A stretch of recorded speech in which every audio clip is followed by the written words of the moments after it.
Somebody'd asked me about the bayonets, how they were fixed.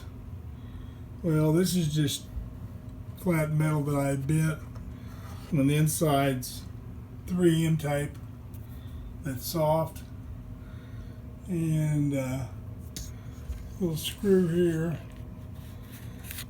that also holds the bayonet on, and you measure where it's at. This is just a trim piece, another trim piece over a 1x12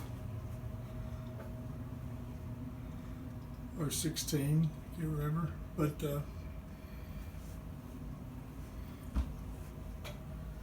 as you can see, it's just some bent metal that put some heat on to get it where I wanted it.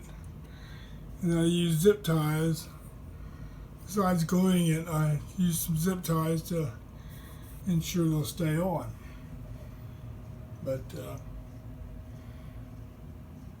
and the varnish makes it shine, looks pretty.